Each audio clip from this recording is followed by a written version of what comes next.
J'aurai l'occasion de présenter la Maison de l'Afrique tout à l'heure en ouverture de table ronde quand m'auront rejoint les différents panélistes.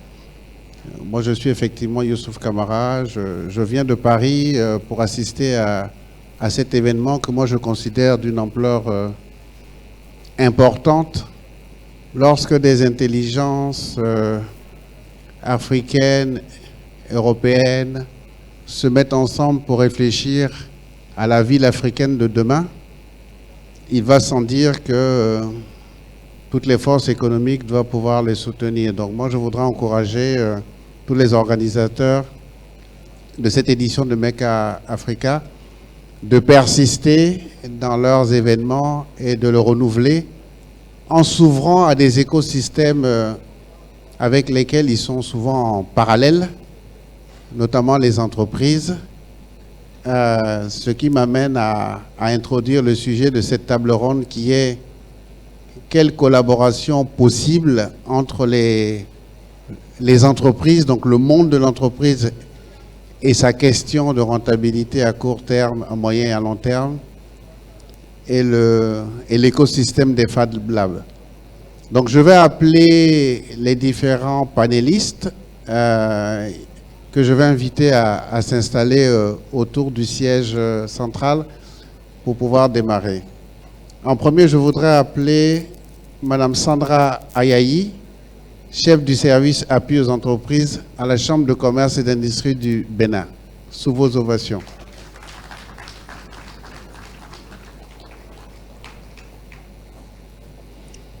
Alors, cette table ronde va compter 4 panélistes. Je voudrais inviter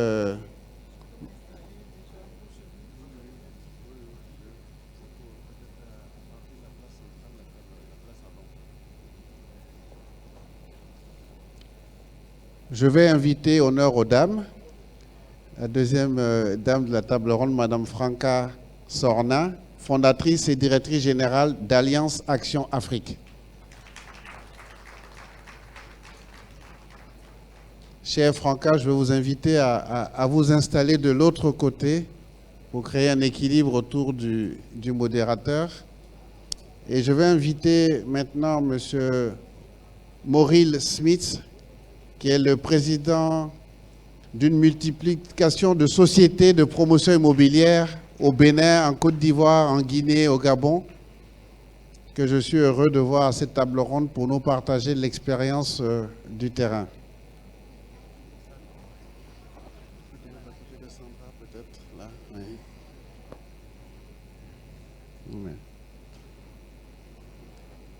Je vais inviter maintenant M. Richard Folly, qui est le directeur général d'African Geospace, qui nous vient du Togo.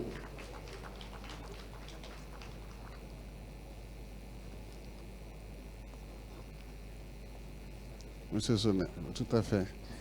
Non, juste là. Alors, je me déplace avec le micro. Je ne sais pas si je garde ce micro ou si j'en prends un autre. Voilà. Alors, je vais me mettre ici en entrée. Il y a une place? Non, il n'y a plus de... Non, voilà. Alors, vous voyez que je suis débutant en modération. Mesdames, messieurs, en tout cas, merci de me rejoindre pour cette table ronde dont le sujet a été annoncé. C'est ce défi que nous avons de faire que l'écosystème des Fab Labs et l'écosystème des entreprises se rejoignent pour que le savoir-faire des uns et des autres bénéficie à chacun des écosystèmes. Le premier tour de micro que je vais vous proposer, c'est de vous présenter en vos grades et qualités et puis présenter également vos activités. Donc je vais ouvrir le bal en me collant à l'exercice. Donc moi je dirige la Maison de l'Afrique.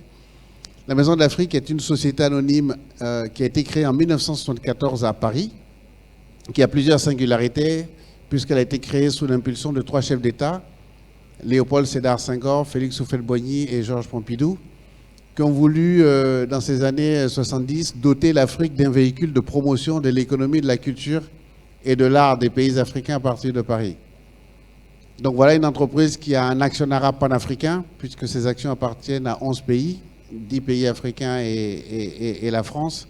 Je vous invite à aller sur Internet pour avoir plus de détails. Donc dans le cadre de cette promotion des économies de l'art et de la culture des pays africains, nous avons fait évoluer le modèle économique depuis 4 ans pour faire de la Maison de l'Afrique une agence d'intelligence stratégique. Donc voilà, le Bénin est un des actionnaires de la Maison de l'Afrique, représenté par la Chambre de commerce et d'industrie du Bénin. Ce qui me fait passer le micro à Madame Ayayi pour qu'elle puisse se présenter, nous parler de la Chambre de commerce du Bénin et la raison de sa présence ici.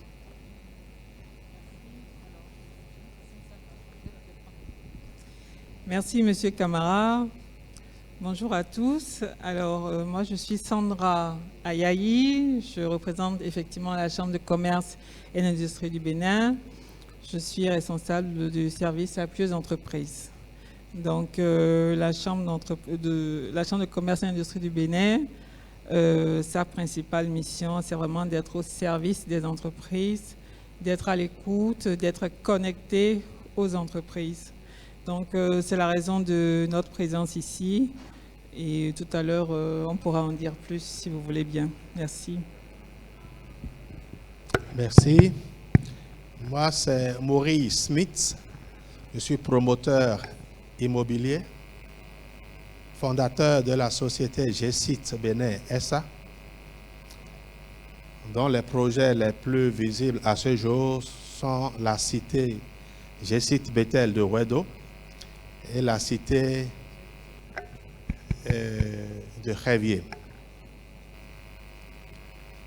En dehors de G-Site, j'ai d'autres véhicules de promotion immobilière qui m'ont permis de travailler en Côte d'Ivoire, en Guinée et bientôt au Gabon où je vais lancer une opération immobilière portant sur 1000 logements avec l'État gabonais. Voilà, dit brièvement, ce que je peux dire de moi. Ma principale mission, c'est d'accroître l'offre de logements dans tous les pays où j'ai une empreinte. Merci. C'est bon, vous m'entendez? Donc moi, je suis Franca Sornin. J'ai créé il y a 10 ans Alliance Action Afrique, qui est une association qui œuvre sur 3 missions principales: l'aide à l'éducation, l'accès à la formation professionnelle et le soutien à l'esprit d'entreprendre. Donc voilà, je suis ravie d'être ici sur ce panel aujourd'hui, puisque nous sommes un des premiers partenaires de l'école 229, dans lequel on retrouve un Fab Lab. Donc pour nous, c'est vraiment un plaisir aujourd'hui de pouvoir témoigner de ce qui est fait avec ce premier Fab Lab avec lequel nous travaillons. Voilà.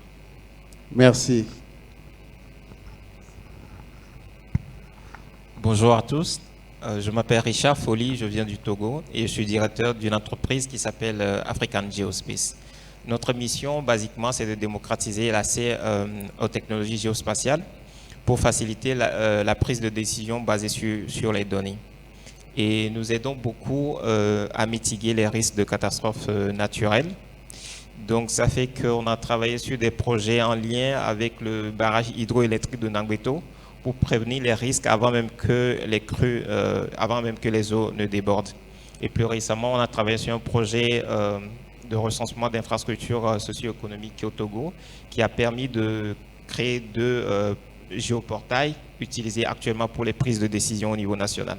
Je serais très ravi de partager plus ce qu'on fait en lien justement avec les Fab Labs, ou bien comment on imagine pouvoir s'intégrer dans cet écosystème de Fab Lab. Merci. Merci pour ces présentations brèves néanmoins importantes. Je vais poser la première question à Madame Ayayi, la Chambre de commerce du Bénin. Et vous laissez y réfléchir le temps de donner les objectifs de cette table ronde. Madame Ayayi, comment la Chambre de commerce et d'industrie du Bénin perçoit-elle aujourd'hui les Fab Labs dans l'écosystème entrepreneurial du pays, en particulier dans l'appui aux entreprises. Cette question qui ouvre le débat vient donner du contenu à l'objectif de cette table ronde où nous voulons ouvrir des voies sur comment faire dialoguer les entreprises et l'écosystème des Fab Labs. L'histoire des économies modernes de beaucoup de pays occidentaux ont montré que les Fab Labs sont un vrai écosystème d'innovation. Voilà donc un écosystème d'innovation dynamique à travers le monde, mais également dynamique en Afrique, foisonnant de propositions, mais ces propositions ne rencontrent pas l'écosystème des entreprises, donc ne peuvent pas être implémentées et contribuer à la création de valeur et de richesses pour les Africaines et les Africains et pour les entreprises africaines. Donc voilà un peu l'objectif, c'est qu'à la sortie de cette table ronde, on ait 2, 3 ou 4 pistes d'actions concrètes qui pourraient venir favoriser cette coopération. Donc, Madame Ayayi, comment la Chambre de commerce du Bénin perçoit aujourd'hui les Fab Labs dans l'écosystème entrepreneurial du pays? Alors, vous venez de le dire, c'est un écosystème important pour nos entreprises. La plupart des entreprises aujourd'hui, aucune entreprise aujourd'hui ne peut vouloir se positionner sur le marché si elle n'innove pas. Et donc, la question de l'innovation est fondamentale aujourd'hui. Et c'est en ce sens que les Fab Labs jouent un rôle primordial. Mais tel que vous l'avez dit, effectivement, beaucoup d'entreprises aujourd'hui ne connaissent pas ou méconnaissent l'existence de ces Fab Labs et ce qu'elles peuvent apporter déjà en termes de partage de savoir, en termes d'intelligence collective, je vais dire, comment travailler à prototyper quelque chose, à voir déjà un peu qu'est-ce que ça peut donner, mon idée ou ce sur quoi je travaille, qu'est-ce que ça peut donner exactement. Et des fois, l'entreprise ne sait pas vraiment à qui s'adresser. Donc, le rôle des Fab Labs à ce moment-là, justement, c'est de pouvoir se positionner et d'apporter ce type de service aux entreprises. Et j'espère vraiment, nous, au niveau de la Chambre de commerce et d'industrie du Bénin, nous espérons vraiment qu'à l'issue de ces échanges que nous aurons eus et des échanges futurs qui se feront, les Fab Labs se feront connaître davantage et les entreprises pourraient davantage avoir accès à ces services-là. Voilà ce que je peux dire pour le moment.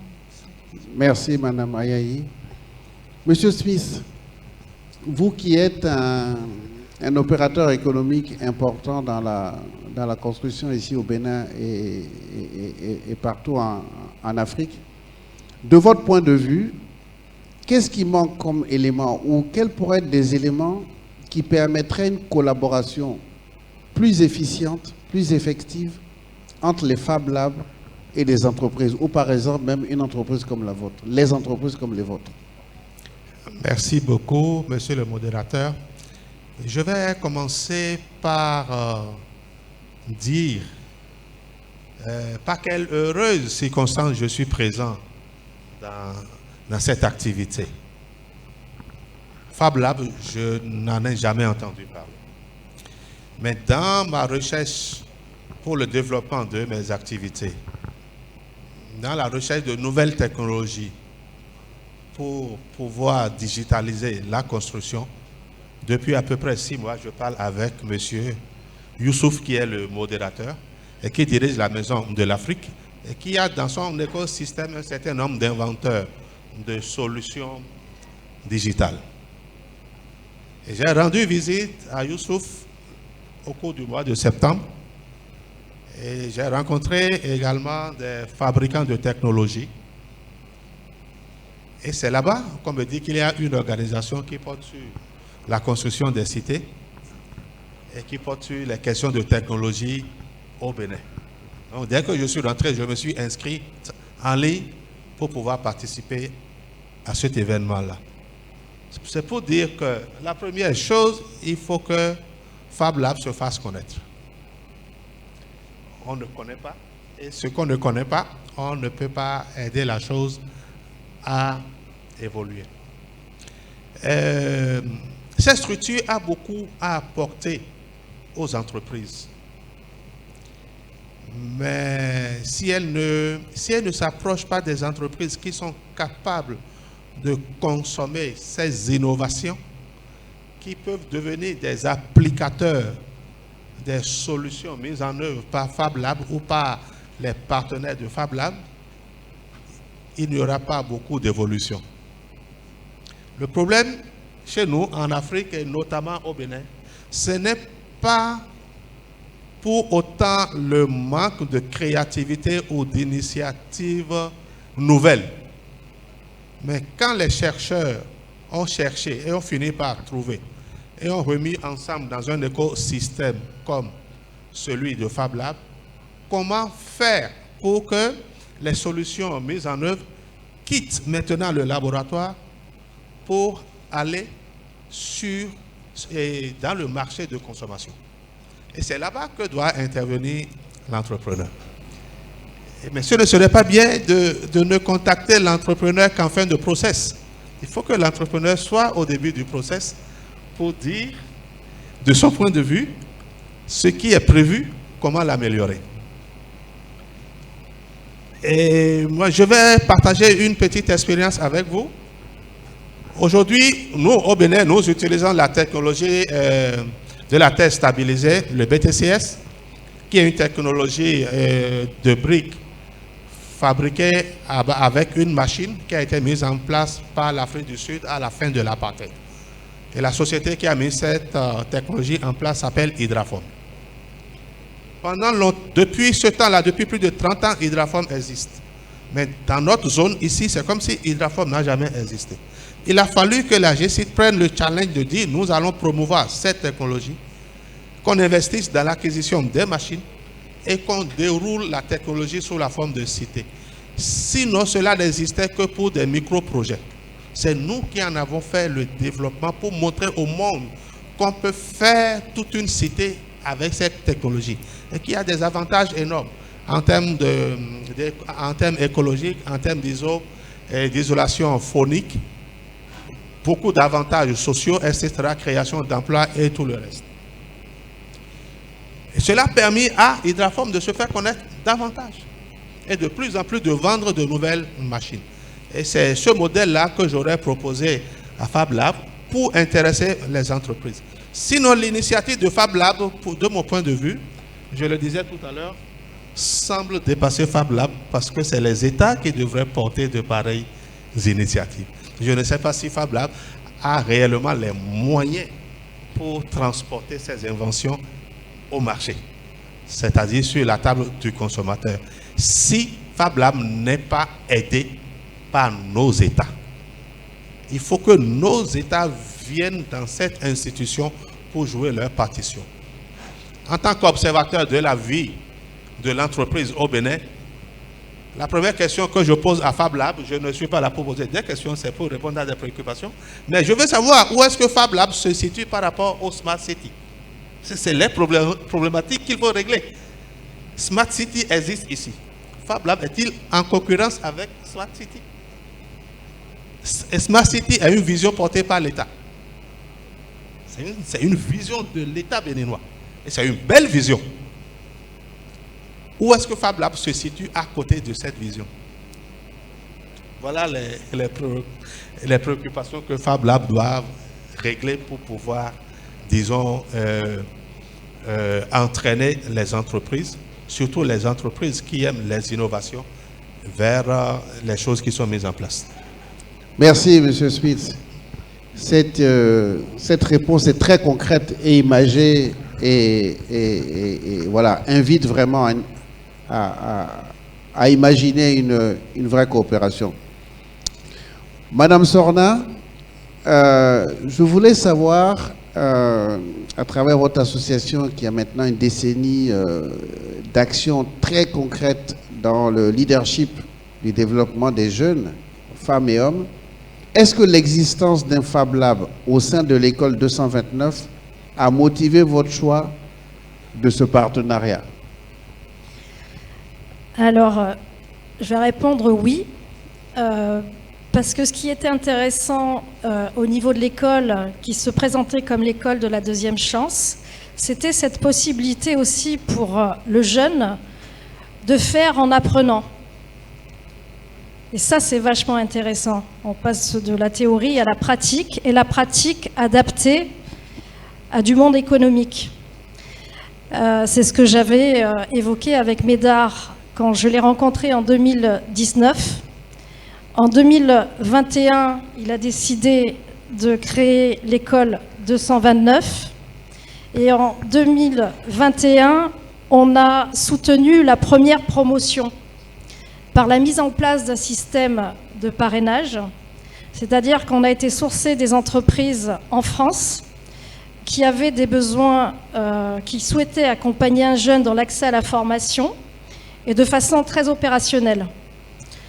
C'était un pari, et un pari qui aujourd'hui a bien fonctionné parce qu'à ce jour, on a à peu près une dizaine de jeunes de l'école 229 qu'on a accompagnés et qui sont pour la plupart insérés professionnellement. Il y en a 2 qui auront leur certification ce samedi.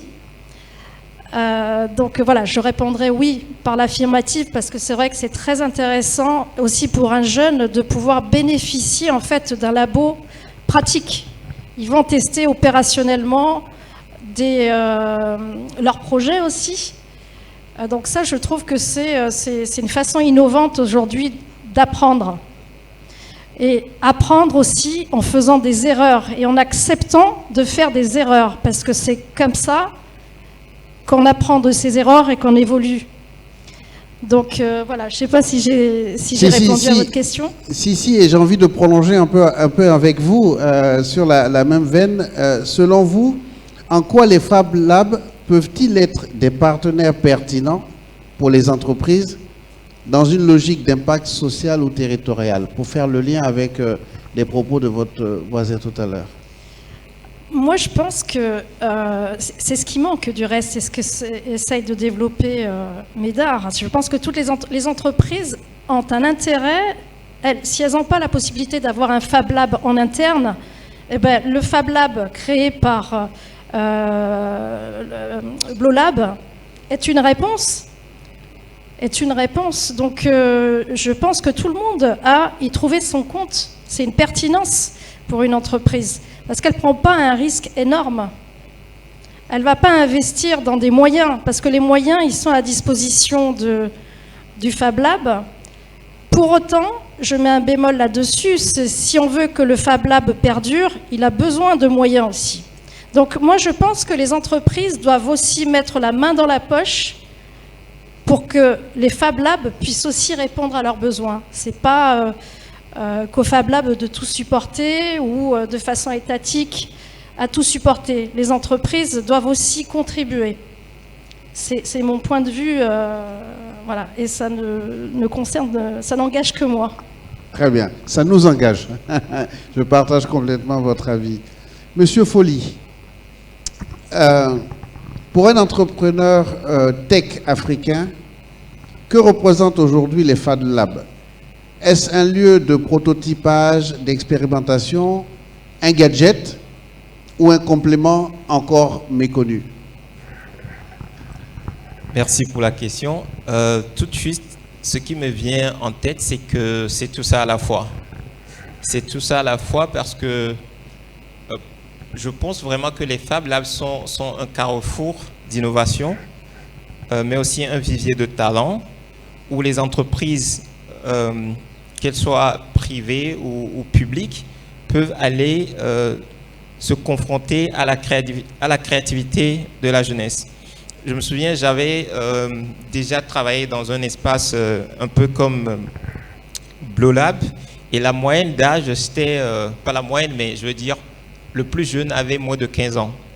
Oui, et si vous voyez ces jeunes travailler avec les outils numériques et avec la fraîcheur de la créativité qu'ils peuvent apporter, les entreprises souvent s'enlisent dans la routine et on pense faire des choses, mais en fait, on passe à côté de beaucoup de de flexibilité, d'agilité et de cette matière grise que possède la jeunesse. Donc ça, pour moi, c'est très important pour les entreprises de pouvoir s'imbriquer ou bien de fréquenter, de s'inclure dans cet écosystème-là. Mais aussi, vous voyez, les Fab Labs, c'est aussi souvent un lieu de prototypage rapide, comme on dit. Et on sait très bien aussi parfois la lenteur en entreprise. Souvent, on dit que le public ou bien le gouvernement est lent à cause de l'administration. Mais le prochain niveau, c'est aussi les entreprises. Parce que il faut gérer les process, il faut être en conformité avec beaucoup de choses qu'on s'est fixées soi-même comme roadmap. Mais par contre, dans les Fab Labs, ce qui est important, c'est de créer tout de suite. C'est d'aller vite et d'apporter une réponse à un problème à proximité, que ce soit dans le quartier ou bien que ce soit dans la ville. Et donc, je pense que pour les entreprises, il y a un manque à gagner à vraiment s'inclure dans l'écosystème Fab Lab et de travailler avec et de profiter, je veux dire, de toute cette créativité-là. Et si je rebondis sur votre idée, vous, avec votre recul d'entrepreneur tech, quels besoins concrets les Fab Labs pourraient faciliter pour une entreprise comme la vôtre, en recherche et développement, en prototypage, formation? Est-ce que vous pouvez vous projeter dans une coopération? Bien sûr, je peux me projeter. African Geospace, on est une entreprise spatiale, comme je l'ai dit, et je l'ai mentionné aussi hier, dans le secteur spatial, on a généralement deux volets, le downstream, qui va être tout ce qui est applicatif lié aux données qui sont collectées par les satellites, mais aussi on a le niveau upstream, qui va être tout ce qui est mécanique spatiale, le développement, le design et la fabrication de satellites, ou bien d'autres systèmes spatiaux. Et donc, aujourd'hui, on est aussi à une époque où la miniaturisation des éléments est important. Et donc, dans les Fab Labs, l'outil, ou bien du moins l'un des outils les plus en vue, c'est les imprimantes 3D.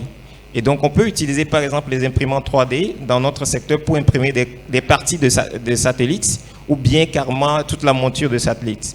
Et ça va très vite. Et donc, pour ça, je peux donner un exemple. Nous avons un partenaire qui est une entreprise spatiale tchèque, qui s'appelle TRL Space. Ce qu'ils ont fait récemment, et qui est très en lien avec les Fab Labs, justement, ils ont travaillé avec Prusa.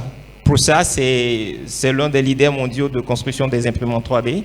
Et ce qu'ils ont fait, c'est de créer un nouveau type de filament qui va permettre de pouvoir imprimer en 3D dans l'espace. Parce que les conditions sur la Terre ne sont pas les mêmes dans l'espace et donc on ne peut pas utiliser les mêmes types de filaments. Et donc cette collaboration a justement ouvert la voie sur une innovation qui jusque-là était inexistante. Donc ça, c'est deux choses que je peux dire déjà en termes de projection pour nous, mais aussi en termes d'exemples concrets de ce qui se fait déjà entre des entreprises spatiales comme la nôtre et des Fab Labs au niveau mondial. Merci. Merci, M. Foley. Monsieur Smith, je reviens vers vous pour essayer de tirer profit de votre présence et de votre expérience pour une projection très concrète. Une entreprise ou des entreprises comme la vôtre, parce que vous en avez plusieurs, mais également tout l'environnement administratif et politique au Bénin. Qu'est-ce que vous pouvez conseiller au Fab Lab de mettre en œuvre de façon très, très, très concrète? Vous avez rebondi aussi tout à l'heure sur cet événement d'une telle ampleur, mais qui se tient ici avec une présence qui aurait pu être souhaitée des autorités. Quels conseils pouvons-nous tirer de votre expérience et partager avec l'écosystème des Fab Labs? D'accord. Premièrement, il faut que Fab Labs sache que toute entreprise qui a une vision sur l'avenir est à la recherche de technologies pour automatiser un certain nombre d'actions, de façon à réduire l'impact de l'homme sur les activités de l'entreprise. Au jour d'aujourd'hui, moi, ma recherche, c'est de réduire l'effectif que j'utilise dans la construction de plus de 75%. Vous voyez, j'ai un objectif clair. Et pour le faire, c'est avec la technologie que je peux le faire. Et c'est ça qui m'a amené ici. J'espérais rencontrer ici Construction 3D. C'est vrai, je les ai vus en France. Et s'ils étaient là, il y a un certain nombre de questions que j'allais leur poser. Donc, ce que je vais conseiller à Fab Lab, c'est de se rapprocher des entreprises qui ont la volonté et un peu de ressources pour investir dans la recherche et le développement dans un partenariat entre les deux structures. Ça, c'est très, très important. Et madame, tout à l'heure, elle a dit, une entreprise individuelle, une entreprise seule, on n'a pas tous les moyens pour faire du développement. Alors que si le développement est fait au niveau de Fab Lab, une multitude d'entreprises vont en profiter. Donc tout ce qui sera innovation en matière de construction, moi, je suis consommateur. Et je suis prêt à transporter ça dans tous les pays où j'ai une empreinte. Parce que ça m'arrange. Parce que je tire profit de ça. Et donc notre collaboration peut être très très bénéfique pour les deux parties. Mais il faut qu'on se parle beaucoup et il faut qu'on mette en place un plan stratégique qui va nous permettre d'approcher les questions de financement et de l'innovation, etc., etc. Et c'est là où également les États doivent intervenir et c'est là aussi où les entreprises et les autorités, également les jeunes qui sont ici, qui ont beaucoup de connaissances en matière technologique, vont trouver un laboratoire pour mettre en œuvre leurs connaissances. Merci, M. Suisse. Merci. Madame Ayayi, pour une institution incontournable comme la Chambre de commerce et d'industrie du Bénin, pour votre rappel, les chambres de commerce et d'industrie de chacun des pays africains soutiennent le secteur privé depuis les années 1900, pour les premières. Souvent, elles ne sont pas regardées par les écosystèmes, alors que ce sont des institutions très puissantes. Donc, la question que j'avais envie de vous poser, c'est comment une institution comme la CCI Bénin peut valoriser ou accompagner déjà le type d'initiative comme celle-ci, quand on fait un forum d'une telle ambition, fabriquons la ville africaine de demain, et comment la CCI Bénin serait-elle ouverte à co-concevoir un mécanisme d'appui intégrant les Fab Labs comme partenaires? Ok, merci. Mais comme les intervenants l'ont dit tout à l'heure, je pense que nous avons tous perçu l'importance des Fab Labs dans l'écosystème des entreprises. Donc, il va de soi que la Chambre de commerce porte ces initiatives. Alors, moi, j'ai quand même envie de revenir sur quelque chose qui peut-être n'a pas été suffisamment dit, sur la question de l'innovation. Alors, je pense que les Fab Labs, au-delà de ce que elles sont en mesure d'apporter, un savoir immédiat, travailler ensemble pour prototyper, pour obtenir un résultat, je pense également que ces Fab Labs peuvent être, comment je vais appeler ça, des centres de savoir et de connaissances. C'est-à-dire, pour une entreprise qui a besoin d'une réponse à un problème, il faudrait qu'en se rendant dans des Fab Labs, on puisse déjà avoir une connaissance des solutions existantes. Il ne faudrait pas uniquement que ce soit un besoin actuel auquel il faut trouver une solution future, je vais dire. Il faudrait déjà qu'on puisse avoir accès. Donc, il faudrait que ce soit un centre de connaissances ou d'informations qu'on puisse saisir. Voilà les innovations qui ont été faites à tel endroit. Il faudrait que, au-delà du Fab Lab qui est au Bénin, il faudrait pouvoir avoir accès à tout ce réseau-là et solliciter des connaissances ou des compétences ou des expertises d'autres Fab Labs qui sont en dehors du Bénin. Parce que lorsqu'on parle d'innovation, on ne peut pas se restreindre à ce qui se fait chez nous. Bien évidemment, nous devons valoriser, nous devons mettre en avant ce qui se fait chez nous, mais nous devons également travailler à pouvoir nous appuyer sur ce qui se fait mieux ailleurs pour booster nos entreprises. Et nous, à la Chambre de commerce, notre mission principale, disons, notre challenge aujourd'hui, notre vision, c'est de créer des entreprises championnes. Donc, évidemment, cela va se faire avec justement cette innovation-là que les Fab Labs peuvent mettre à la disposition, même si les Fab Labs ne sont pas les seuls, mais ils sont des acteurs majeurs qui vont pouvoir appuyer ces entreprises. D'où la présence de la Chambre de commerce aujourd'hui à cette initiative. Merci, Madame Ayayi. Vraiment, c'est un appui incommensurable d'avoir la Chambre de commerce en appui. Je voudrais redonner le micro à M. Smith qui a un apport à faire. Vous permettez, j'ai un témoignage pour la Chambre de commerce. Je recommande vivement à Fab Lab d'aller travailler dans une très grande proximité avec la Chambre de commerce. La dynamique qui est en place depuis un certain nombre d'années est une dynamique où les autorités de la Chambre de commerce, on l'écoute. Je parle sous le contrôle de madame. Et le témoignage que j'apporte, c'est que ne soyez pas là en tant qu'entreprise à attendre que la Chambre de commerce vous apporte de l'argent ou des ressources financières.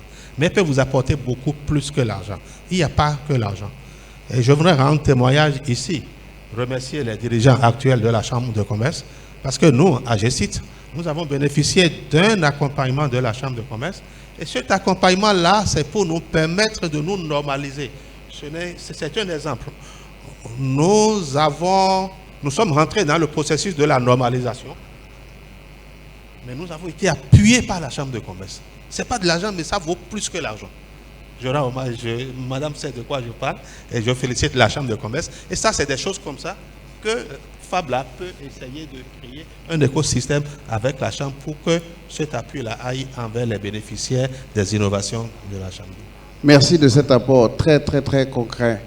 Madame Sornin, je reviens vers vous. À travers vos activités, on a entendu la richesse de l'accompagnement, un jeune, une entreprise, la force de l'apprentissage qui fait qu'au-delà du diplôme, on arrive sur un marché de l'emploi prêt opérationnellement à travailler. Donc, on sait que c'est quelque chose qui fonctionne, mais qui a du mal à prendre une ampleur, une dimension qui pourrait résoudre ces problèmes d'employabilité chez les jeunes. Mais là, en ce qui concerne les Fab Labs, ce que j'ai envie de vous demander, c'est comment vous voyez l'apport des Fab Labs dans l'enseignement traditionnel. Est-ce qu'il y aurait une plus-value à avoir des Fab Labs interpénétrés dans les systèmes de formation traditionnels? Autrement dit, quels sont les avantages que les Fab Labs peuvent apporter par rapport à l'enseignement traditionnel? Je crois que j'avais répondu au départ à cette question en termes de pratique, c'est-à-dire que l'enseignement classique sans mise en pratique, on est déconnecté en fait. En tout cas, on est déconnecté si on veut travailler en entreprise, hein, je m'entends. Donc, en fonction des formations que l'on choisit, moi je trouve que le fait d'avoir que les Fab Labs, après il y a des moyens, hein, il y a des moyens financiers aussi pour maintenir un Fab Lab. Quoi qu'il en soit, une école comme l'école 229 qui a 100 Fab Labs fait toute la différence par rapport à d'autres. J'apporte déjà cette première réponse. La deuxième réponse que je peux apporter, quand je disais, il y a l'entreprise qui exprime des besoins qui peuvent être mis en pratique par le Fab Lab, et en même temps, ça permet au Fab Lab de grandir aussi, parce qu'il est confronté aux réalités que l'entreprise va lui envoyer, et vice-versa. Le fait que ce soit des labos de recherche aussi, ça permet aussi d'enrichir l'entreprise. Vous voyez ce que je veux dire? On est dans une relation win-win en fait. Il n'y a pas la théorie, la pratique. Il y a la pratique, la théorie, la pratique.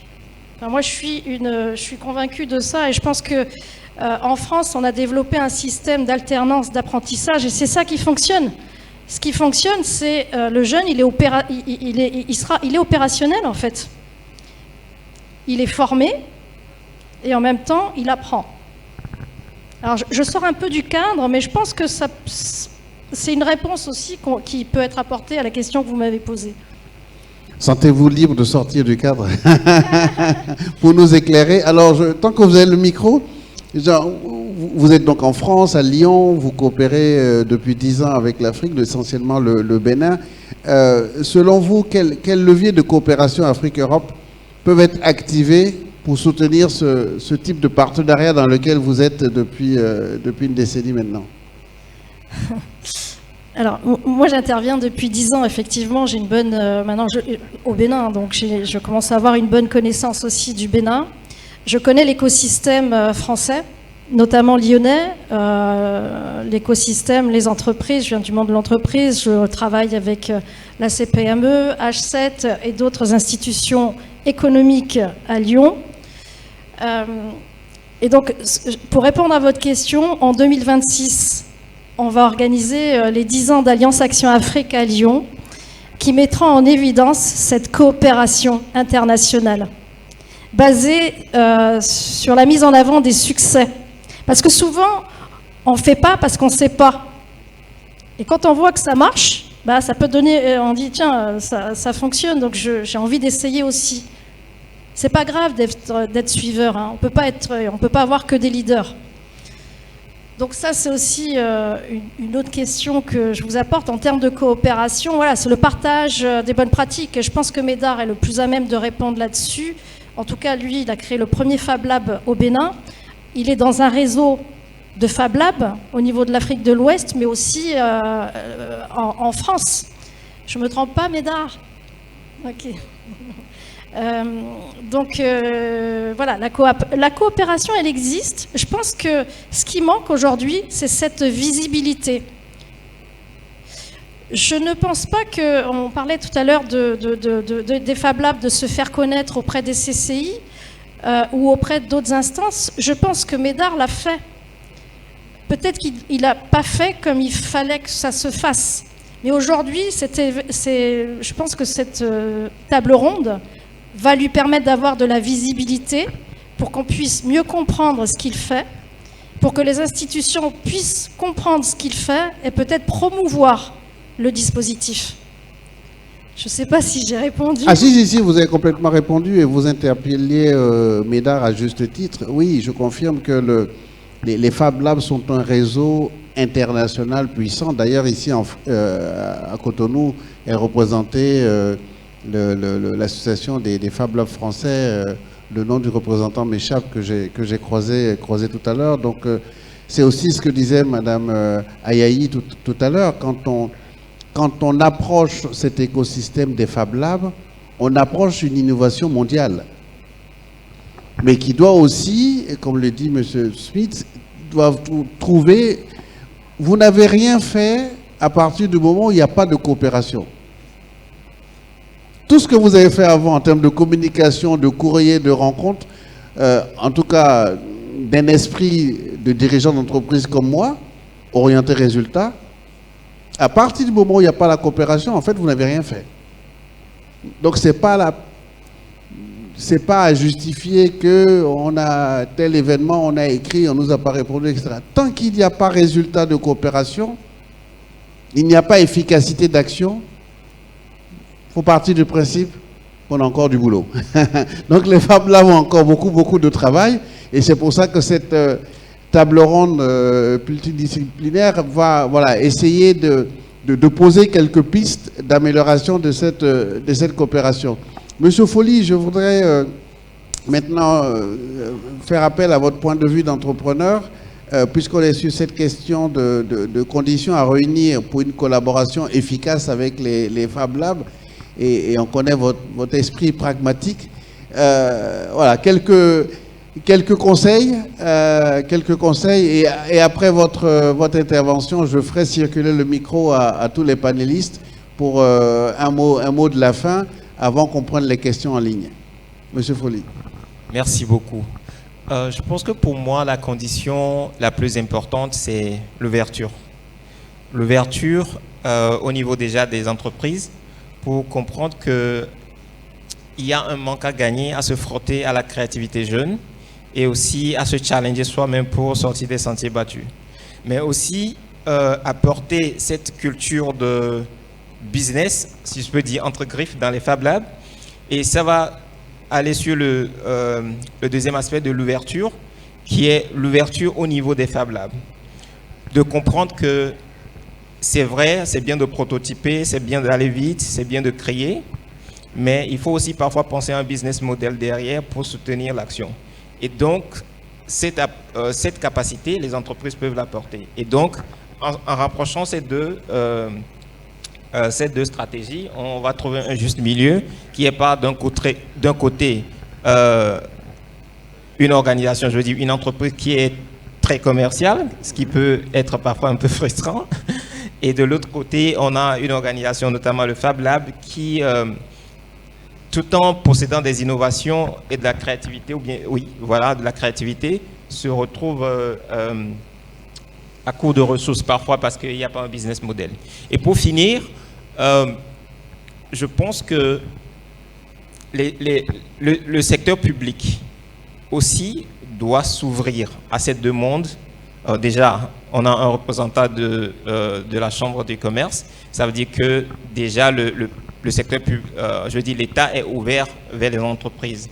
Maintenant, il faut justement aussi élargir cette ouverture vers les structures comme les Fab Labs, comprendre plus ce qu'ils font et voir s'il peut y avoir un roadmap national, par exemple, pour les Fab Labs ou bien pour les makerspaces. Merci. Merci, M. Folly. Avant de donner le mot à chacun des panélistes pour leur mot de conclusion, je m'adresse à l'organisation s'il y a des questions des personnes en ligne ou s'il y a des questions dans la salle. On va ouvrir un temps d'interaction.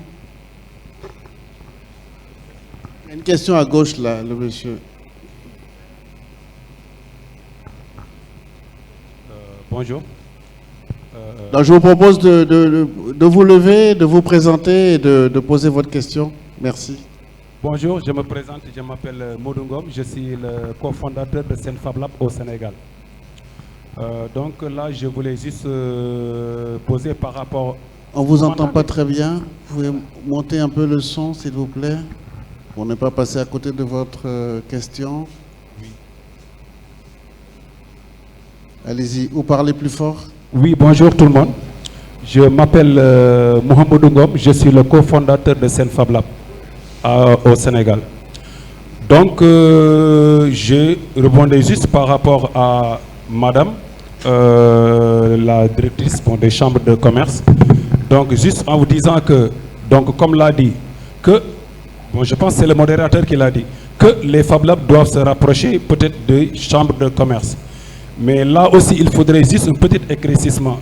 Il faut savoir que ceux qui sont dans les Fab Labs, d'habitude, ce ne sont pas des entrepreneurs. De ce fait, ils peuvent passer pendant 3 jours à travailler sur un projet dont le résultat, ou bien le budget financier n'atteigne même pas 10 000 francs.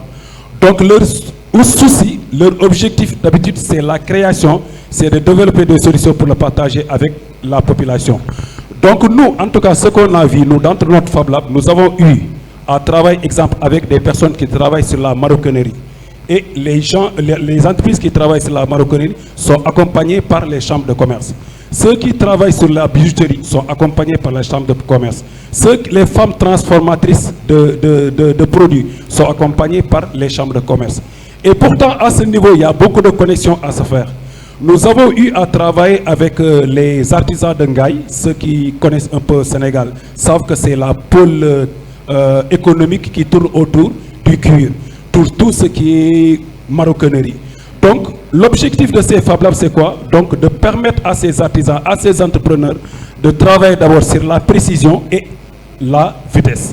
Donc, de ce fait, moi, à mon avis, à mon humble avis, est que peut-être la Chambre de commerce doit peut-être recommander ou envoyer ces entrepreneurs à venir déjà dans ces espaces pour au moins mieux comprendre ce qu'on fait et avoir des séances de mise à jour et des mises à niveau, à mon humble avis. Donc c'était juste à ce niveau-là que je voulais. Parce que nous, on a eu vraiment à faire des choses concrètes que nous avons fait avec ces artisans. Et l'objectif est ça. Il faut savoir qu'en fait, les Fab Labs, ce ne sont pas des entreprises à but lucratif, même s'ils peuvent générer de l'argent à côté. Mais leur objectif principal, c'est vraiment la vulgarisation de ces technologies et le partage. C'est juste là où je voulais rebondir. Excusez-moi. Merci, merci. Non, vous n'avez pas à vous excuser. Votre apport est essentiel avec l'exemple du Sénégal. Je propose qu'on prenne 2-3 autres interventions et comme ça, on fera une réponse groupée. Monsieur, allez-y, vous avez le micro. Merci. Moi, je me nomme Doji Onu. Je suis le cofondateur de H Fab Lab à Abidjan et nouveau président du réseau francophone des Fab Labs de l'Afrique de l'Ouest. Alors déjà, je suis heureux que la représentante de la Chambre de commerce ici au Bénin soit présente. Ça témoigne en fait de l'intérêt qu'il pourrait y avoir en fait entre les deux mondes qui semblent souvent séparés. Comme Modou l'a dit, on voit souvent dans l'approche au niveau des Fab Labs, on n'est pas forcément, pour certains qui ne sont pas forcément des entrepreneurs, plutôt des chercheurs, des lieux, des espaces en fait qui rendent accessibles les nouvelles technologies. Et on sort au fur et à mesure de cela pour avoir des Fab Labs entreprenants qui partent qui remontent un peu en niveau en sortant juste de l'aspect prototypage, test. Pour notre expérience en Côte d'Ivoire, on travaille avec les entrepreneurs qui viennent vers nous, qui veulent faire du premier prototypage pour tester et ensuite aller vers la production industrielle. Je prends un exemple, je vais dire l'entreprise qui travaille par exemple sur les systèmes de droit d'auteur pour pouvoir savoir en fait quel artiste qui a chanté dans un maquis pour pouvoir identifier et faire le calcul de combien on pourra lui payer. Alors c'est un composant électronique qui regroupe plusieurs éléments et il y a le code derrière. Donc nous on fait le système, le schéma, etc. Et ensuite pour avoir le prototype fonctionnel et ensuite aller sur la production. On a également les entreprises qui travaillent dans la sécurité au niveau de l'aéroport justement, qui développent des modules pour soit faire les affichages. Vous voyez les affichages qu'on a dans les aéroports sur le plan de vol, arrivée, etc. C'est des modules en fait, des composants électroniques ou bien des mini-calculateurs qui sont développés et conçus, que les Fab Labs peuvent construire justement pour permettre à ces entreprises-là d'avoir des compétences locales pour pouvoir gérer tout ce qui est production, maintenance. Ça, c'est des exemples concrets. Et quand je repars, monsieur parlait de construction 3D, qui justement a une imprimante 3D qui permet de construire des maisons à grande échelle. Ils sont partis d'un Fab Lab à la base pour développer le prototype jusqu'à maintenant avoir la machine réelle que j'ai visitée et même leur maison qu'ils ont construite chez eux, le modèle des maisons réelles en fait. Donc il y a beaucoup de ce cas d'usage que nous développons et je pense que effectivement nous également en tant que Fab Lab on doit faire cette démarche là d'aller vers les entreprises, mais souvent on ne sait pas à qui s'adresser. Voilà, on ne sait pas à qui s'adresser et je pense que le modérateur qui est un contact et qui a cette connexion avec les chambres du commerce, je pense qu'on pourra se rapprocher avec lui pour toucher les différentes chambres de commerce dans notre pays et voir comment on peut collaborer justement à tous les niveaux. Voilà. Merci. Merci monsieur. Avant de reprendre une question dans la salle, on va rebondir sur ces deux questions-là et je laisserai les panélistes réagir, peut-être Madame Ayayi en premier. Je veux un peu synthétiser que la substance de vos interventions pose la question de à qui s'adresser. À qui s'adresser, quand on parle de coopération, c'est qui parle à qui. Donc une Fab Lab composée essentiellement de personnes qui font des recherches, qui n'ont pas un statut d'entrepreneur, qui ne sont pas entreprises, mais qui ont cette passion ou cette capacité à innover, à répondre à des problématiques. Comment elles rencontrent des institutions établies qui, elles, accompagnent un secteur organisé, quand c'est une société d'économie mixte comme la Chambre de commerce qui parle à des entreprises. Mais en même temps, vous donnez une réponse en disant qu'au Sénégal, lorsque ces artisans des Fab Labs se sont organisés en filière, là, elles ont été éligibles à une interaction avec qui? La Chambre de commerce, la Chambre d'industrie, on peut aller imaginer même la Chambre des métiers. Donc voilà, un travail préalable d'organisation en filière a permis cette connexion-là. Et c'est ce que vous posez aussi comme question, monsieur, en disant, voilà, qui parle à qui entre les Fab Labs et une institution comme les chambres de commerce, mais c'est vrai également avec l'entreprise. Hein. Donc il y a un travail préalable des deux côtés. Aussi les autorités, comme elles viennent, vous les invitez au Sénégal, ce que vous dites, vous les invitez à venir voir ce que vous faites. Parce que vous savez faire ce que vous faites, vous ne savez peut-être pas vous adresser à elles. Donc c'est une invitation aux autorités de venir voir la créativité bouillonnante dans les Fab Labs. Voilà, un peu en synthèse. Et je vais laisser Mme Ayayi réagir pour la Chambre de commerce du Bénin. Merci. Première chose que je vais dire, vous savez, les entreprises cherchent des solutions. Hein. Les entreprises sont là pour faire du business et elles cherchent des solutions. Donc, toute initiative qui va permettre aux entreprises, d'une part, de trouver des solutions, des réponses à des problèmes qu'elles ont identifiés et qui leur permettront de gagner de l'argent, les entreprises, elles sont d'office preneurs. Donc, c'est pour dire quoi? Je pense que les entreprises ne sont pas fermées à l'idée de travailler avec les Fab Labs. Il faudrait déjà, on l'a suffisamment dit, il faudrait déjà qu'elles aient connaissance de ces solutions-là qui leur sont proposées, qu'elles aient connaissance de l'existence de ces Fab Labs-là. C'est en ce sens que la Chambre de commerce, effectivement, peut venir en appui aux Fab Labs. Vous demandiez tantôt comment entrer en contact avec les chambres de commerce, mais de la manière la plus simple. Il suffit de se rendre à la chambre de commerce ou de nous écrire à info@ccb.bj. Enfin, les manières pour nous joindre sont les plus basiques. Et à partir des échanges que nous aurons, nous allons pouvoir vous faire des propositions. Même pour rencontrer les entreprises, proposer vos services. C'est des choses qui se font. Proposer vos services, échanger avec elles, écouter leurs besoins. Et je voulais rebondir sur ça parce qu'effectivement, là, souvent, on l'a dit, les Fab Labs proposent des solutions, c'est vrai, mais est-ce qu'elles sont à l'écoute des besoins des entreprises?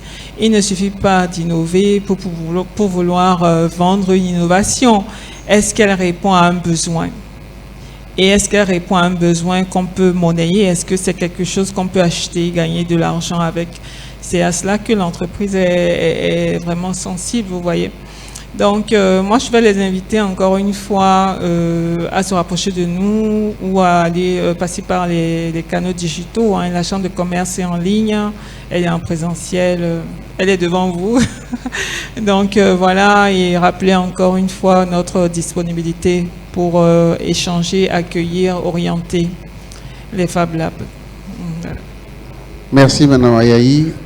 On va faire circuler encore le micro dans la salle. Y a-t-il des questions?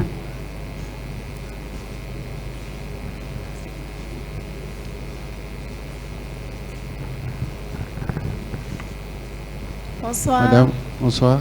Ici, c'est Christénie Kakpo. Je suis juriste de formation. Et la question que j'ai, c'est à l'endroit de BloLabs et de Fab Labs. La première question, c'est pour BloLabs. BloLabs, je me demande comment est-ce qu'il faut faire pour mieux profiter des services de BloLabs. Parce que moi, je me rappelle, une fois, j'ai vu le bâtiment BloLabs. Je me suis allée sur le net, me renseigner vite fait. Et j'ai vu que vous avez des formations très intéressantes. Mais est-ce qu'il y a une sorte de bourse pour pouvoir permettre à qui veut vraiment se cultiver davantage de bénéficier de cela? Ma seconde question, et Fab Lab, moi je n'ai jamais entendu parler de Fab Lab. Alors que bon, c'est très intéressant pour n'importe quel entrepreneur de prendre connaissance de ce que vous faites. Quelles sont les dispositions que vous prenez pour quand même informer le public de ce que vous faites? Ou bien est-ce qu'il y a une manière de se rapprocher davantage de vous pour pouvoir bénéficier de vos services? Et dans le même temps, est-ce que vos services sont sont ouverts à tout type d'entreprise, ou bien il y a un secteur déterminé d'entreprises qui doivent vraiment bénéficier de vos produits? Je vous remercie. Merci beaucoup, madame. Je pense que vous avez vu qu'il y avait un siège vide sur le podium et vous voulez le remplir. Donc je vais inviter celui qui est capable de répondre à ces deux questions de venir nous rejoindre, de s'asseoir là-bas au bout, voilà, pour pouvoir répondre aux deux questions de madame. Pendant ce temps, on peut continuer à faire circuler le micro, mais la question est posée. La question est posée. Donc le temps que Médard nous rejoigne, il y a peut-être une deuxième question qui va arriver. Allez-y, monsieur. Bonjour, je suis Ronel. Bonsoir, je suis Ronel Dassi, étudiant en informatique à Epitech. Parlez un peu plus fort, s'il vous plaît, monsieur Bazi. Ok. Je suis Ronel Dassi, étudiant en informatique à Epitech Bénin. J'aimerais savoir quelle était la place d'un développeur dans un Fab Lab. Merci beaucoup. Très bonne question. Vous teniez vraiment à ce que Médard soit sur cette table ronde. Médard, voilà 3 questions pour toi. Ben, merci beaucoup. Et merci pour vos questions et surtout merci en fait pour les contributions en fait des différents panélistes. Vous savez, ce qui caractérise en fait les Fab Labs en premier, c'est d'abord l'ouverture. C'est des espaces en fait qui sont ouverts à tout le monde. Que vous soyez en fait professionnel, étudiant, STEM geek, développeur, entrepreneur.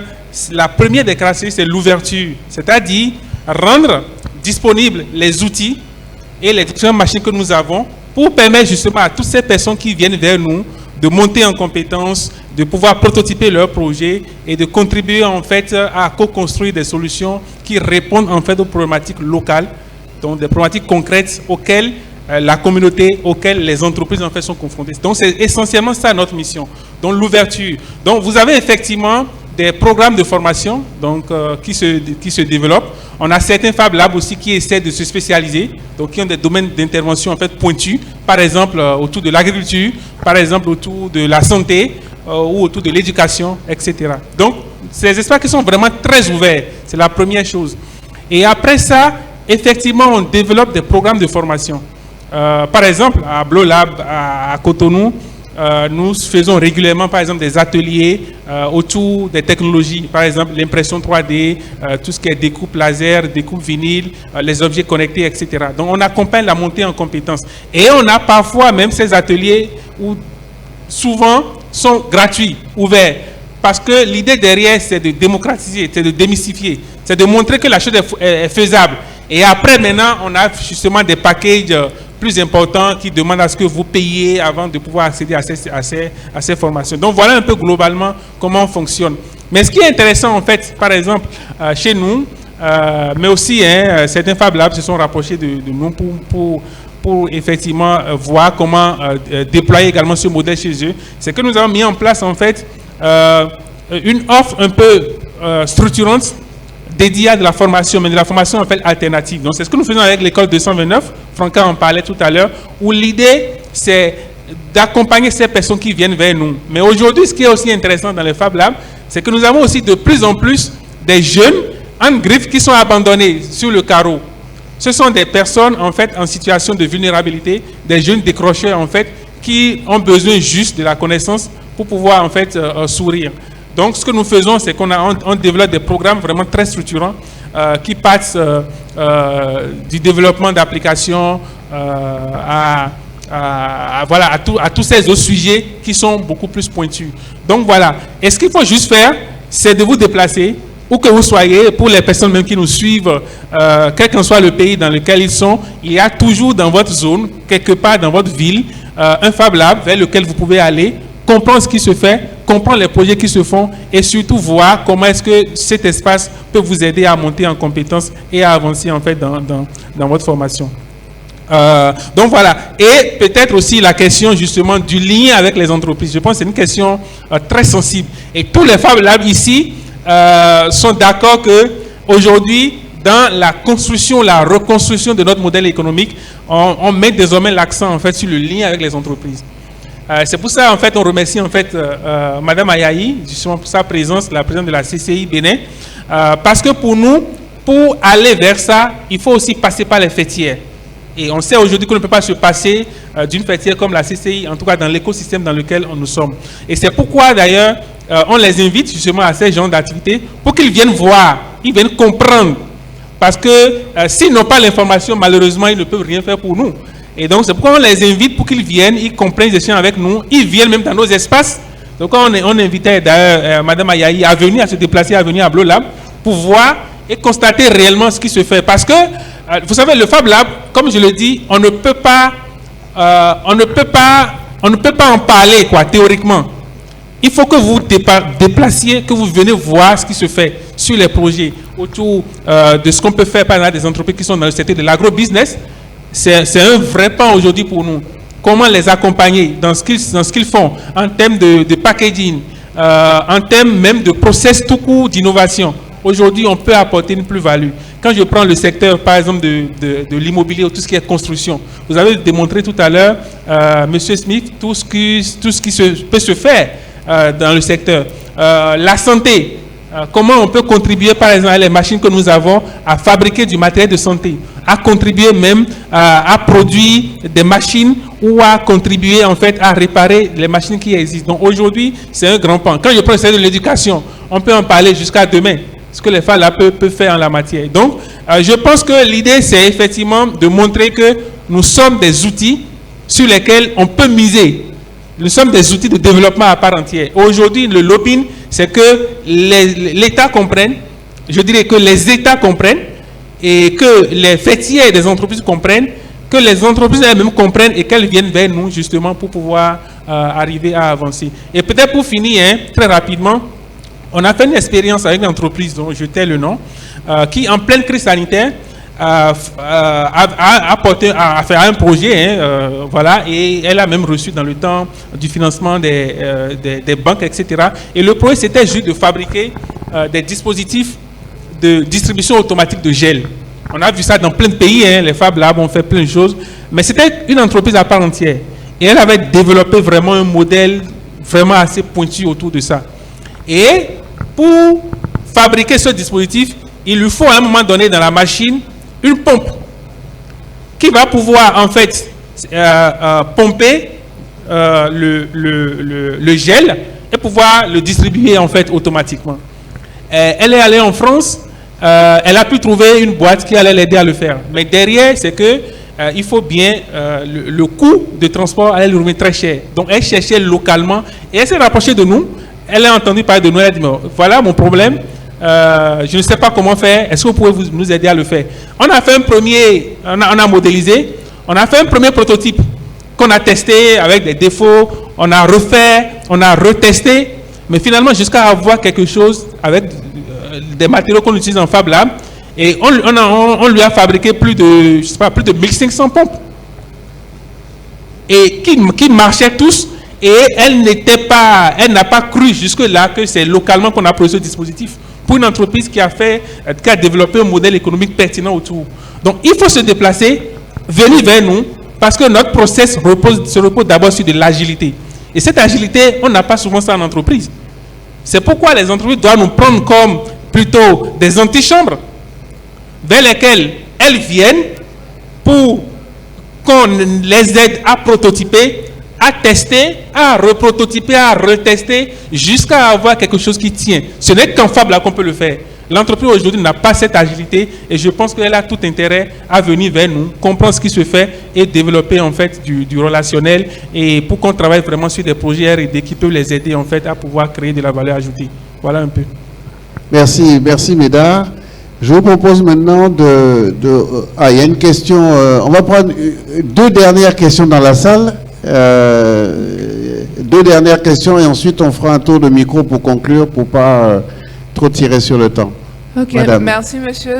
Je suis Ornelia Dassi, je suis ingénieure procédé et valorisation des déchets. Ma première question, c'est plutôt une contribution à ce que disait Médard tantôt. C'est que pour avoir travaillé dans un Fab Lab au nord du Bénin, les Fab Labs se présentent plus comme des structures d'appui à l'entrepreneuriat innovant. Donc, est-ce que dans ce sens-là, la CCI Bénin et ainsi que d'autres chambres de commerce et d'industrie ne pourraient pas organiser des programmes qui sont en fait des ponts entre les entreprises classiques et puis les Fab Labs, des programmes de rencontres où les deux ont l'occasion d'échanger, de creuser ensemble pour développer des solutions. La seconde chose, c'était plutôt, c'est en quelque sorte une critique et en même temps une réflexion, c'est sur la question de la protection des données. Le Fab Lab, j'entends qu'il a vocation de diffuser des savoirs, de rendre libre des connaissances, de vulgariser l'innovation. Mais des fois, l'entreprise se présente comme un peu trop capitaliste, où des fois, les gens ont peur qu'on prenne la technologie, mais finalement, pour ne plus rendre service aux populations, mais pour l'utiliser pour toute autre chose, en fait. Donc, est-ce que ça ne constitue pas quelque part un frein à ce partenariat durable entre le Fab Lab et l'entreprise? Merci beaucoup. Merci. On va prendre la deuxième intervention et dernière. Bonsoir à tous. Moi, c'est Isia Koufaridat. Donc, moi, en fait, c'est une remarque que je suis en train de faire par rapport au thème qui a été énoncé, qui est fabriquant la ville africaine de demain. Mais si on est dans cette vision et que on demande aux gens de venir vers des gens qui ont des solutions à apporter pour les entreprises, moi je trouve que en fait le truc c'est d'aller vers les gens, de montrer qu'il y a une solution ici et de ne pas laisser les gens aller se chercher ailleurs, parce qu'aujourd'hui quand tu prends une entreprise qui crée, pour lui s'il veut trouver une solution, il va à l'extérieur, il ne s'attend pas forcément qu'il y ait un truc ici. Donc si vous attendez que les entreprises viennent vers vous, ça va prendre du temps et ça ne répond pas à la thématique que vous parlez en fait. Parce que normalement vous devez créer une zone pour que tout le monde se retrouve et amener les gens vers vous. Je pense que c'est plus la solution à aborder. C'est de cette manière que je trouve qu'on peut aborder le problème que d'attendre et que de trop parler et de passer à l'action et d'aller vers les gens pour que ça puisse actionner, quoi. Donc, merci.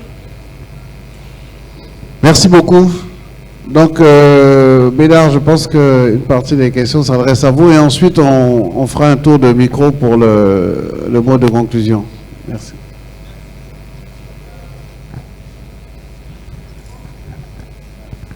Oui, effectivement, madame, je suis entièrement d'accord avec vous et souvent c'est ce qu'on a compris aussi, hein, les Fab Labs, qu'il faudrait qu'on aille vers, qu'on n'attende pas forcément que les gens viennent vers nous.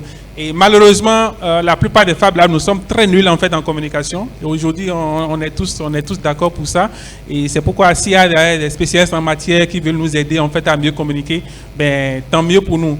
Je crois qu'on a des volontaires déjà qui lèvent la main. Ben, merci beaucoup. Ce que je voudrais dire, en fait, c'est que, oui, et nous, on l'a compris, hein, et d'ailleurs, je ne cache rien, en fait, à la CCI en disant que pour l'année prochaine, on va porter vers vous un projet. Et l'idée, en fait, c'est que, de façon...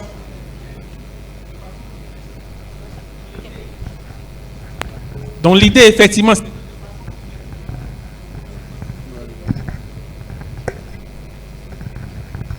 C'est que l'idée, c'est que de façon trimestrielle, on identifie en fait un secteur d'activité, Madame Ayayi, par exemple le secteur de l'agrobusiness, et qu'on tienne en fait un atelier d'intelligence collective, comme ce qu'on est en train de faire actuellement. Olivier, avec toute son équipe, en fait, anime actuellement un atelier donc, de facilitation au profit donc, des entrepreneurs. Et donc l'idée, c'est de laisser l'entreprise en fait mettre sur la table des problèmes, des difficultés auxquelles il est confronté. Et nous, l'approche qui est la nôtre, en fait, on dépose, nous, à notre tour, des solutions. Et donc, l'idée, c'est effectivement de voir tout ce qui est possible. Et donc, du lien qui peut se créer. Et donc, de façon trimestrielle, on veut porter ce projet-là auprès de la CCI Bénin pour voir comment on peut ensemble, en fait, commenter cela. Et donc, trimestriellement, on identifiera, en fait, un secteur d'activité. On va sélectionner peut-être une vingtaine, une trentaine d'entreprises et on fera cet atelier-là. L'idée, c'est de montrer que on peut également accompagner l'entreprise dans son processus d'innovation et donc l'aider en fait à avoir une valeur ajoutée en fait plus intéressante. Donc voilà un peu ce que je peux dire globalement sur le sujet et dire que nous travaillerons en fait ensemble à faire une meilleure communication autour de nos activités. On remercie déjà les partenaires en fait qui comprennent et qui font le pas et qui ensemble voilà, nous aident en fait à maximiser en fait l'impact de nos actions. Merci Bédard. Monsieur Folly, on arrive donc à la conclusion. Qu'est-ce que vous avez envie de partager à l'auditoire suite à cette table ronde? Je voudrais juste rester sur les derniers points abordés, notamment sur la question de l'ouverture et de... Je pense que c'est Hegel ou bien je ne sais plus quel philosophe qui a dit qu'il faut s'éclater vers, c'est-à-dire faire le pas vers l'autre et ne pas forcément attendre. Et ça va dans les deux sens. Donc c'est tout ce que je veux dire. Et aussi dire que chez nous, African Geospace, on est très intéressé sur les projets et les sujets en lien avec les données, que ce soit les données d'une manière générale ou bien les données géospatiales, notamment les données satellites. Donc nous sommes ouverts pour accompagner que ce soit les publics, les privés ou même les particuliers sur ces sujets-là. Merci beaucoup. Merci. Madame Sordin? Oui, alors moi je partage le point de vue qui a été évoqué, à savoir développer la curiosité, l'ouverture, ça va dans les deux sens. Nous, c'est ce qu'on essaye d'inculquer aux jeunes qu'on accompagne, c'est-à-dire pas attendre que ça arrive, mais aller chercher. Il faut aussi aller chercher l'information. Donner de l'information, aller chercher de l'information, être curieux de savoir ce qui se passe. Moi, en 2019, quand je suis arrivée, ça faisait déjà quelques temps, ça faisait 4 ans que j'étais au Bénin. Et effectivement, je me suis posé la question, est-ce qu'il y avait des écoles un peu dynamiques, qui avaient des modèles un peu innovants, qui pouvaient exister, parce que c'est ça que je recherchais pour les partenaires que j'avais en France. Effectivement, je suis tombée sur l'école de 129. On a été visiter leur Fab Lab. Et du reste, quand j'ai mes partenaires, ma délégation lyonnaise qui vient de Lyon, et quand on vient au Bénin, on va visiter à la fois les écoles, leur Fab Lab, le Blobus aussi, qui est une innovation que je trouve vachement intéressante, c'est le bus de Blolab qui se déplace un peu partout dans le Bénin pour initier à l'informatique. Donc c'est ça aussi, je suis d'accord avec vous, l'ouverture elle est dans les deux sens en fait, et pour toutes les parties prenantes. Voilà ce que je voulais dire. Merci beaucoup de votre contribution. Monsieur Smith? Oui.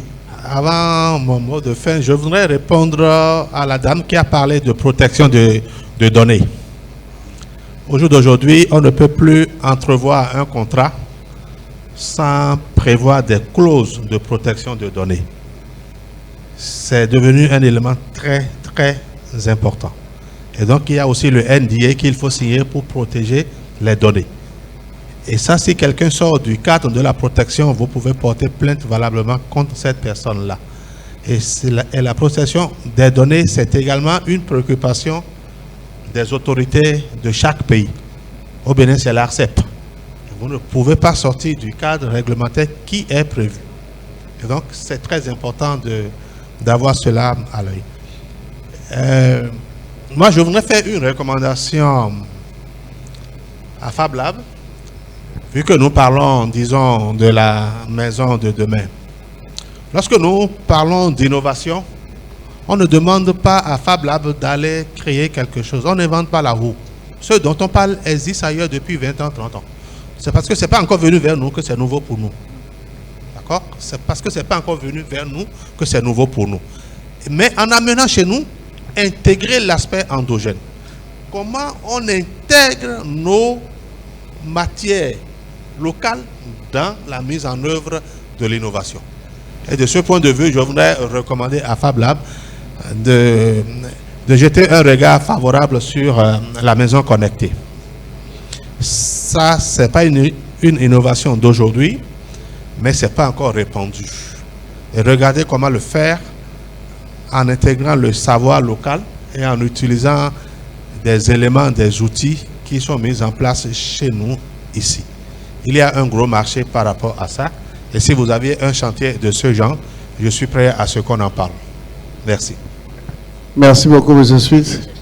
J'allais juste compléter. Je pense que ce qu'il y a on ne parle pas de la propriété intellectuelle. Et je pense qu'il est là le véritable sujet. C'est à savoir comment les entreprises qui peuvent avoir accès à un Fab Lab peuvent s'assurer qu'il y aura cette propriété intellectuelle. Donc là, ça fait référence à des compétences juridiques, C'est-à-dire qu'il faut quelqu'un qui puisse prendre en charge ce sujet-là. Voilà, c'est ce que je voulais compléter. Merci. Merci beaucoup. Madame Ayayi? Oui, alors, le mot de fin, rapidement, avant le mot de fin, j'aimerais quand même rappeler, lorsqu'on parle d'innovation, qu'on ne parle pas uniquement des entreprises, des start-up, high-tech, ainsi de suite. Il faut quand même souligner que toutes les entreprises, en fait, doivent innover. Même les entreprises vieilles de 50, 60, 90 ans doivent innover dans notre environnement aujourd'hui. C'est pour cela que ce dont nous parlons est réellement pertinent et important, parce que tout à l'heure dans la salle, Madame disait que quand on parle d'innovation, on parle de high-tech et autres. Non, pas forcément. Donc, on innove à plusieurs niveaux, les process, les procédés, même l'organisation de l'entreprise. Et je pense que cet appui-là est important. Donc, je voulais insister là-dessus. Mon souhait et le souhait de la Chambre de commerce, et je pense que c'est un souhait que nous portons tous, c'est qu'à travers les Fab Labs, le génie béninois soit révélé. C'est très important. On l'a vu lorsqu'il y a eu l'épisode de la Covid, comment chaque pays a essayé de trouver des solutions, justement, comme disait M. Smith tout à l'heure, à travers des initiatives locales. Donc, notre souhait également, c'est qu'à travers ces Fab Labs-là, qu'il y ait du génie béninois qui soit révélé et répandu mondialement, qu'on puisse également dire, ben, tiens, ça c'est un Béninois qui a proposé une telle solution, et voilà, ça vend également le Bénin. Donc, nous, notre souhait, c'est qu'il y ait ce lien, et mon interlocuteur à côté, M. Smith, le démontre à chacune de ces interventions, à quel point il est intéressé par les solutions que les Fab Labs peuvent lui apporter dans le cadre du déploiement de ces services, en fait. Donc, la question ne se pose même plus, en fait. Voilà. Mon micro a lâché, il est temps d'arrêter. Merci à tous en tout cas. Merci à tous les panélistes. Je pense que tout a été dit. Donc nous allons suivre avec attention les conclusions de vos travaux. En tout cas, nous, à la Maison de l'Afrique, nous sommes très heureux d'avoir contribué en tant que catalyseur de toutes ces intelligences pour que l'innovation, qui, comme Mme Ayayi l'a précisé, c'est l'innovation à tous les étages. Hein. L'innovation, ce n'est pas que de la tech. L'innovation, c'est organisationnel, parce que le monde, il change. Donc, les entreprises doivent s'organiser différemment. L'innovation, c'est le management, parce qu'il y a des cohabitations de générations différentes dans les entreprises. Donc, il faut trouver un moyen de faire travailler tout cela. L'innovation, c'est dans l'enseignement, parce que quand le besoin de former plus d'1 milliard d'Africains dans les 20 prochaines années se pose, on n'aura pas fini de construire des écoles, des universités qu'il va falloir les former. Donc, c'est vraiment l'innovation à tous les étages. Et cette année, l'innovation, c'est la construction de la ville du futur africaine. On connaît tous le déficit de logements dans les capitales et les villes africaines. Donc, c'est l'occasion, à l'invitation de M. Smith, qui est un représentant de ce secteur d'activité qui est la construction, qui est demandeuse, preneuse vraiment de solutions. Donc, si vous en avez, voilà une perche très longue qui vous est lancée. Donc, à vous maintenant d'aller chercher cette collaboration. Un dernier merci aux organisateurs. Merci, Médard, de votre invitation. Merci aux organisateurs. Et je souhaite beaucoup de succès dans les conclusions des travaux. Monsieur le panélistes, merci.